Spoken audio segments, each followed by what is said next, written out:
नमस्कार दोस्तों, स्वागत है आपके अपने चैनल जी फैक्ट पर। इस वीडियो में हम बात करेंगे तृतीय श्रेणी अध्यापक मुख्य परीक्षा से जुड़े हुए राजस्थान करंट अफेयर्स के बारे में। तो स्टार्ट करते हैं नंबर 1 क्वेश्चन से।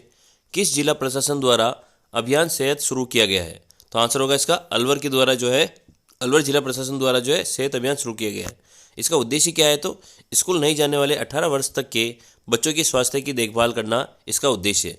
कल हमने एक पढ़ा था सक्षम अभियान, तो वो बांसवाड़ा जिले के अंदर चलाया जा रहा है। इसी प्रकार से आपको याद रखना है कि जो अभियान है, सेहत अभियान है, ये कहाँ चलाया जा रहा है? तो अलवर जिले के अंदर चलाया जा रहा है। तो विभिन्न अभियान के बारे में आपको ध्यान रखना है। और इसका उद्देश्य क्या है सेहत अभियान का? तो जो स्कूल नहीं जाने वाले बच्चे हैं 18 वर्ष तक के, उनके बच्चों की स्वास्थ्य की देखभाल करना इसका मुख्य उद्देश्य है। तो ये आपको ध्यान रखना है, ठीक है। अगला क्वेश्चन है, प्रधानमंत्री आयुष्मान भारत स्वास्थ्य संरचना मिशन योजना के तहत राज्य में कितने क्रिटिकल केयर ब्लॉक की अनुमति दी गई है?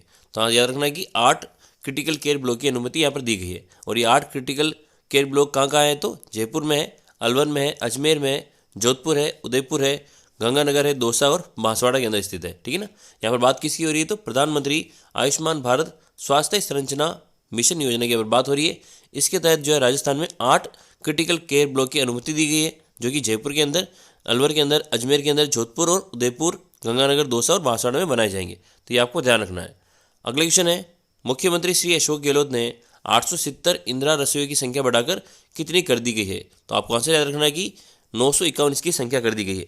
और याद रखना है कि इंदिरा रसोई योजना ये शुरुआत हुई थी, आपको याद रखना 20 अगस्त 2020 को इसको शुरू किया गया था, इस योजना को।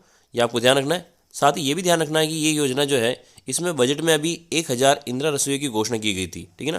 कितनी घोषणा की गई थी? तो 1000 इंदिरा रसोई की घोषणा की गई थी। अभी इसमें संख्या कितनी हो गई? तो 951 कर दी गई है, यानी अभी कुछ और बाकी रह रही। आने वाले समय में हो सकता है ये रसोई अभी खोल दी जाए, ये आपको ध्यान रखना है, ठीक है ना। तो वर्तमान में इंदिरा रसोई की संख्या कितनी हो चुकी है? 951 हो चुकी है। यहाँ पर जो आपको याद रखना है 8 रुपये में यहाँ पर खाना मिलता है, ये भी आपको ध्यान रखना है, ठीक है। बढ़ते अगले क्वेश्चन की तरफ। विवो प्रो कबड्डी लीग 2022 का नवा सीजन किस टीम ने जीता है? तो आंसर याद रखना है कि जयपुर पिंक पैंथर्स ने विवो प्रो कबड्डी लीग 2022 का जो कि नवा सीजन था, वो याद रखना है कि जयपुर पिंक पैंथर्स ने जीता है। तो इंपॉर्टेंट क्वेश्चन है ये एग्जाम की दृष्टि से आपके। याद रखना आंसर क्या होगा? तो जयपुर पिंक पैंथर्स यहाँ पर आंसर होगा। और सीजन कौन सा था? तो ये भी याद रखना है कि ये नवा सीजन था, ठीक है। अगला क्वेश्चन है, राजस्थान की एकमात्र फुटबॉल खिलाड़ी कौन है जिन्हें गूगल ने अपने विज्ञापन में पोस्टर महिला आइकन बनाकर सम्मान दिया है? तो इनका नाम है ममता गुजर, ठीक है ना। ये राजस्थान की एकमात्र फुटबॉल खिलाड़ी है जिन्हें गूगल में पोस्टर महिला आइकन बनाकर सम्मानित किया गया है। तो काफ़ी इंपॉर्टेंट क्वेश्चन है। नाम क्या है? ममता गुजर इनका नाम है। अगला है, प्रधानमंत्री कुसुम योजना में राजस्थान कौन से स्थान पर है? तो याद रखना है कुसुम योजना के तहत राजस्थान पहले स्थान के अंदर आता है, ये आपको ध्यान रखना है, ठीक है ना। तो दोनों चीज़ आपको ध्यान रखनी। इंपॉर्टेंट क्वेश्चन है कि पोस्टर महिला आइकॉन जो कि एक फुटबॉल खिलाड़ी है राजस्थान की, उसका नाम क्या है? तो ममता गुजर है, ठीक है ना। गूगल ने इन्हें अपने विज्ञापन में पोस्टर महिला आइकन अवार्ड बनाकर सम्मान दिया है। नाम है ममता गुजर और कुसुम योजना में राजस्थान का पहला स्थान है, ये आपको ध्यान रखना है। अगला क्वेश्चन है, हाल ही में राजस्थानी ब्रज भाषा अकादमी का अध्यक्ष किसे मनोनीत किया गया है? तो आंसर होगा इसका श्री डॉक्टर रामकृष्ण शर्मा इनका आंसर होगा। इनको ब्रज भाषा अकादमी का अध्यक्ष मनोनीत किया गया है। नाम क्या है? तो रामकृष्ण शर्मा इनका नाम है। अगला है, हाल ही में दिल्ली में आयोजित एक समारोह में राज्य के किन 2 किलों को बेस्ट हेरिटेज श्रेणी में best destination in India silver outlook travel award 2022 प्रदान किया गया है?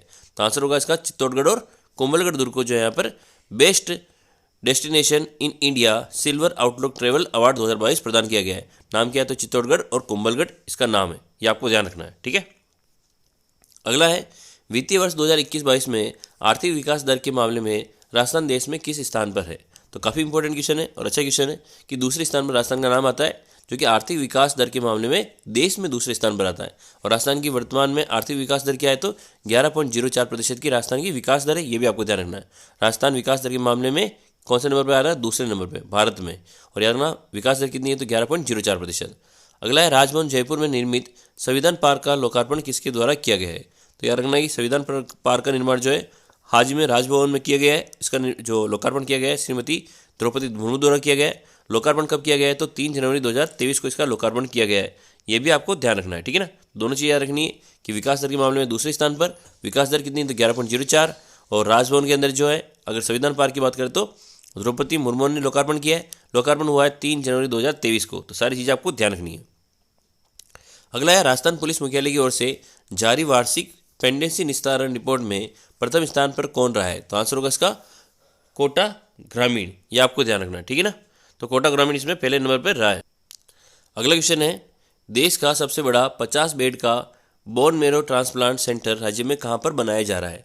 तो आंसर होगा इसका जयपुर जिले के अंदर जो है, याद रखना, देश का सबसे बड़ा ये 50 बेड का बोन मैरो ट्रांसप्लांट सेंटर बनाया जाएगा राज्य में जयपुर जिले के अंदर। तो आपको याद रखना, काफ़ी इंपॉर्टेंट क्वेश्चन है क्योंकि देश का सबसे बड़ा बोन मैरो ट्रांसप्लांट सेंटर है, इसलिए याद रखना कि ये कहाँ स्थित है, तो जयपुर के अंदर स्थित है। काफ़ी अच्छा क्वेश्चन है, याद रखना है। अगला है, विश्व की सबसे छोटी पगड़ी बांधने के लिए influencer world book of award का अवार्ड किसे दिया गया है? तो आंसर होगा इसका कृष्णदत्त पुरोहित। इन्होंने क्या काम किया है? तो सबसे छोटी पगड़ी बांधने का ये कार्य करते हैं। इनको जो है influencer world book of record का अवार्ड प्रदान मिला है, नाम है कृष्णदत्त पुरोहित। तो अच्छा क्वेश्चन है। अगला है, मौसम विभाग केंद्र जयपुर के द्वारा हाल ही में किस एयरपोर्ट पर आरवीआर इंस्ट्रूमेंट स्थापित किए गए हैं? तो याद रखना, दो एयरपोर्ट के ऊपर जो है आरवीआर इंस्ट्रूमेंट स्थापित किए गए। एक तो है डबोक एयरपोर्ट उदयपुर के अंदर, साथ ही याद रखना है किशनगढ़ एयरपोर्ट अजमेर के अंदर भी जो है आपको आरवीआर इंस्ट्रूमेंट स्थापित किए गए। तो दोनों को याद रखना है, ठीक है। ये किसके द्वारा स्थापित किए गए? तो मौसम विज्ञान केंद्र जयपुर के। तो आपको रीड के सिलेबस में आपके अनुसंधान केंद्र भी दे रखे, याद रखना है कि मौसम विज्ञान केंद्र कहाँ स्थित है? तो जयपुर के अंदर स्थित है, ये ध्यान रखना है। और याद रखना, इसने जो है आरवीआर इंस्ट्रूमेंट कहाँ स्थापित किया है? तो डबोक एयरपोर्ट उदयपुर के अंदर और किशनगढ़ एयरपोर्ट अजमेर के अंदर स्थापित किया है, ये आपको ध्यान रखना है। अगला है, G20 के रोजगार कार्य समूह की बैठक का आयोजन कहाँ किया जाएगा? तो याद रखना, ये इसका आयोजन जो होगा जोधपुर के अंदर जो इसका आयोजन फरवरी माह में किया गया है, ये आपको ध्यान रखना है। और ये कहाँ पर आयोजित हुआ है? तो जोधपुर के अंदर आयोजित किया गया है। इससे पहले अगर हम बात करें G20 की शेरपा बैठक का जो आयोजन है वो उदयपुर के अंदर आयोजित किया गया था दिसंबर माह में, ये भी आपको ध्यान रखना है, ठीक है ना। और अगर हम बात करें अभी रोजगार कार्य समूह की बैठक का आयोजन हो रहा है तो जोधपुर के अंदर फरवरी माह में इसका आयोजन हो रहा है, तो ये आपको ध्यान रखना है। अगला है, नवंबर माह में जारी रैंकिंग में देश के सबसे व्यस्तम एयरपोर्ट सूची में राज्य का जयपुर एयरपोर्ट किस स्थान पर है? तो याद रखना, 13वें स्थान पर ये नंबर पे आता है, ठीक है, याद रखना। और जब भी अगर हम बात करें कि अभी हाल ही में आरवीआर इंस्ट्रूमेंट कहाँ स्थापित किए गए, तो किशनगढ़ और डबोक एयरपोर्ट पर। और यहाँ बात करें अगर देश की सबसे व्यस्तम एयरपोर्ट सूची में राज्य का जयपुर एयरपोर्ट किस स्थान पर है, तो 13वें स्थान पर है, ये भी आपको ध्यान रखना है, ठीक है। अगला क्वेश्चन है, प्रदेश की पहली आत्मनिर्भर पुलिस लाइन कहाँ बनाई गई है? तो याद रखना, ये राजस्थान की पहली आत्मनिर्भर पुलिस जो है राजसमंद के अंदर बनाई गई है, ये भी अच्छा क्वेश्चन है, आपको ध्यान रखना है। अगला है, दुनिया के सबसे ऊंचे युद्ध स्थल सियाचिन पर तैनात होने वाली पहला महिला कौन है? तो नाम होगा उनका शिवा चौहान, ठीक है। इनको हाल ही में जो दुनिया का सबसे ऊंचा युद्ध स्थल है सियाचिन, वहाँ पर तैनात किया गया है। ये राजस्थान की रहने वाली, नाम क्या है? तो शिवा चौहान इनका नाम है, ये आपको ध्यान रखना है। अगला क्वेश्चन है, राष्ट्रीय स्तर पर आयोजित होने वाले कोकराझार लिटरेरी फेस्टिवल में राजस्थान के कौन साहित्यकार भाग लेंगे? तो याद रखना, इसका आंसर होगा मितेश निर्मोही जो कि जोधपुर के रहने वाले, साथ ही दिनेश पंचाल जो कि उदयपुर के रहने वाले। ये जो है राष्ट्रीय स्तर पर आयोजित होने वाले कोकराझार लिटरेरी फेस्टिवल में भाग लेंगे। राजस्थान के साहित्यकार हैं, नाम है मितेश निर्मोही जोधपुर और दिनेश पंचाल उदयपुर। तो दोनों का नाम आपको याद रखना है। अगला है, साहित्य अकादमी तहजीब द्वारा राज्य स्तरीय साहित्यक एडी राही अवार्ड 2022 किसे दिया जाएगा? तो याद रखना, यहाँ पर एडी राही अवार्ड 2022 नाविल निगार को, साथ ही अफसाना निगार को प्रदान किया जाएगा। ये साहित्यिक संस्था तहजीब द्वारा प्रदान किया जाएगा, ये याद रखना है ना। ये राज्य स्तरीय पुरस्कार है। साहित्यिक एडी राही अवार्ड किसको मिलेगा? तो नाविल निगार और अफसाना निगार को मिलेगा, ये आपको ध्यान रखना है, ठीक है ना। और याद रखना, साहित्यिक संस्था तहजीब द्वारा प्रदान किया जाएगा। अगला है, फरवरी माह में आयोजित होने वाले राजस्थान इंटरनेशनल फिल्म फेस्टिवल रीप में प्राइड ऑफ राजस्थान अवार्ड किसे दिया जाएगा? तो ऑप्शन है इसका, याद रखना, आंसर होगा इसका राज बंसल जयपुर को जो है प्राइड ऑफ राजस्थान अवार्ड प्रदान किया जाएगा, जो कि फरवरी माह में दिया जाएगा, यानी इसी महीने में आपको इसको अवार्ड को दिया जाएगा। नाम क्या है? तो राजस्थान इंटरनेशनल फिल्म फेस्टिवल रीप की यहाँ पर बात हो रही है। यहाँ पर प्राइड ऑफ राजस्थान अवार्ड किसको मिलेगा? तो राज बंसल जयपुर को मिलेगा। काफ़ी इंपॉर्टेंट क्वेश्चन है, आपको ध्यान रखना है। अगर वीडियो पसंद आ रहा हो तो प्लीज़ वीडियो को लाइक कर दें। क्वेश्चन है, राजस्व मंडल द्वारा आदर्श तहसील निर्माण कार्यशाला का आयोजन कहाँ किया जाएगा? तो आंसर होगा इसका अजमेर के अंदर जो है राजस्व मंडल की आदर्श तहसील निर्माण कार्यशाला का आयोजन किया जाएगा अजमेर के अंदर। आयोजन की तारीख क्या है? तो 8 से 10 फरवरी 2023 इसके आयोजन की तारीख है, ये आपको ध्यान रखनी है, ठीक है ना। याद रखना, वैसे भी आप लोग जानते हैं कि राजस्व मंडल कहाँ स्थित है, तो अजमेर के अंदर स्थित है। और यहाँ पर जो है आदर्श तहसील निर्माण कार्यशाला का आयोजन किया जाएगा, ठीक है। अगला क्वेश्चन है, हाल ही में 3 जनवरी 2023 को राष्ट्रपति श्रीमती द्रौपदी मुर्मू ने राजभवन जयपुर में किस जनजाति के लोगों से संवाद किया है?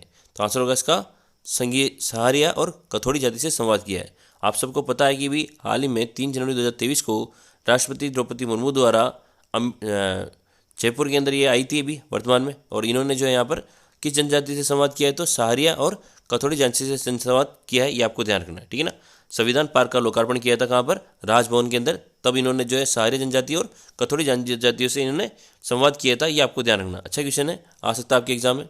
अगला है, बेघर व्यक्तियों को पर्याप्त आवास दिलाने के लिए राजस्थान सरकार ने कौन सी योजना शुरू की है, तो आंसर होगा इसका राजस्थान बेघर उत्थान एवं पुनर्वास नीति 2022 की शुरुआत की है। आजकल नीति से संबंधित एग्जाम में बहुत सारे क्वेश्चन आते हैं, तो आपको याद रखना है कि बेघर व्यक्तियों को पर्याप्त आवास दिलाने के लिए राजस्थान सरकार ने कौन सी योजना लागू की है, तो आंसर होगा इसका राजस्थान बेघर उत्थान एवं पुनर्वास नीति 2022 लागू की है। अगला है, उद्योग रत्न पुरस्कार योजना के तहत कितने रुपए प्रदान किए जाएंगे, तो आंसर होगा इसका 1 लाख रुपए, साथ ही प्रशस्ति पत्र भी प्रदान किया जाएगा। यहाँ पर बात हो रही है उद्योग रत्न पुरस्कार योजना के तहत कितने लाख रुपए का पुरस्कार मिलेगा, तो 1 लाख रुपए का पुरस्कार, साथ ही प्रशस्ति पत्र भी दिया जाएगा, यह भी आपको ध्यान रखना है, ठीक है ना। तो दोनों चीज़ें याद रखनी है, एक तो राजस्थान बेघर उत्थान एवं पुनर्वास नीति 2022 और उद्योग रत्न पुरस्कार के अंदर राशि कितनी मिलेगी, तो 1 लाख रुपए की राशि मिलेगी, दोनों चीज़ें आपको ध्यान रखनी है। अगला है, मिसल पालनहार राज्य के किस जिले में चलाया जा रहा है, तो आंसर होगा इसका याद रखना डूंगरपुर जिले के अंदर जो है मिसल पालनहार चलाया जा रहा है, ठीक है। अगला क्वेश्चन है, राज्य के किस शिक्षक को अंतर्राष्ट्रीय शिक्षक फेलोशिप के लिए चुना गया है, तो याद रखना आंसर होगा इसका मोहम्मद इमरान खान को याद रखना अंतर्राष्ट्रीय शिक्षक फेलोशिप के लिए चुना गया है। काफ़ी अच्छा क्वेश्चन है। मोहम्मद इमरान जो है कहाँ के रहने वाले हैं, तो ये अलवर जिले के रहने वाले हैं, ये भी आपको याद रखना। तो मिशन पालनहार कहाँ चलेगा, डूंगरपुर के अंदर चले जाएगा। साथ ही याद रखना है कि भाई अंतर्राष्ट्रीय शिक्षक फेलोशिप किसको लिए चुना गया है, तो मोहम्मद इमरान खान को चुना गया है, अलवर के जिले के निवासी हैं, तो ये आपको ध्यान रखना है। अगला है, इंडिया स्किल्स रिपोर्ट 2023 के अनुसार राजस्थान में कितने प्रतिशत महिलाएं रोजगार करने योग्य है, तो आंसर होगा इसका 54% महिलाएं जो है राजस्थान में रोजगार करने योग्य है।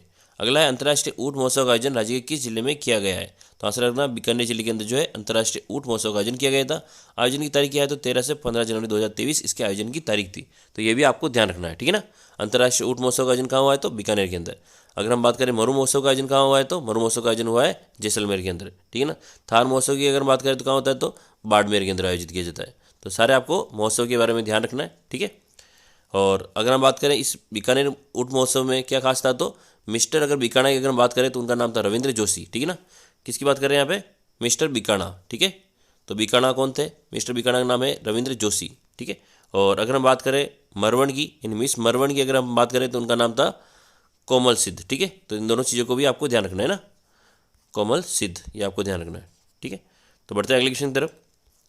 अगला है, हाल ही में नई राष्ट्रीय शिक्षा नीति 2020 की कार्यशाला रिपोर्ट का विमोचन किसके द्वारा किया गया है, तो आंसर होगा इसका जाहिदा खान के द्वारा जो है हाल ही में नई राष्ट्रीय शिक्षा नीति 2020 की कार्यशाला की जो रिपोर्ट हुई थी उसका विमोचन किया गया था जाहिदा खान के द्वारा। अगला है, राज्य सरकार द्वारा प्रियदर्शनी इंदिरा महिला शक्ति निधि का गठन कितने करोड़ रुपए से किया गया है, तो आंसर होगा इसका 1000 करोड़ रुपए से जो है प्रियदर्शनी इंदिरा महिला शक्ति निधि का गठन किया गया है। आंसर होगा इसका 1000 करोड़ रुपए, तो ये आपको ध्यान रखना है। अगला क्वेश्चन है, केंद्रीय साहित्य अकादमी के द्वारा राजस्थानी भाषा का अनुवाद पुरस्कार 2022 किसे दिया जाएगा, तो आंसर होगा इसका मदन गोपाल लट्ठा को दिया जाएगा। और ये कहाँ के रहने वाले हैं, तो ये बीकानेर जिले के निवासी हैं। इनकी कृति का नाम क्या है, तो अखूट तासलो इनकी कृति का नाम है। और अखूट तासलो अगर बात करें तो गुजराती उपन्यास अखे पातर का राजस्थानी अनुवाद है। तो याद रखना है कि केंद्रीय साहित्य का जो अकादमी पुरस्कार है वो किसको मिला है, जो राजस्थानी भाषा का अनुवाद पुरस्कार मिला है मदन गोपाल लड्ढा को, बीकानेर की निवासी है। कृति का नाम है अखूट तासलो। अखूट तासलो जो है गुजराती उपन्यास है, अखे पातर का राजस्थानी अनुवाद है। तो ये आपको ध्यान रखना है। तो कैसा लगा आपको वीडियो, कमेंट करके बताएं। वीडियो को प्लीज़ लाइक करें हम लोग और चैनल को सब्सक्राइब करें। जय हिंद।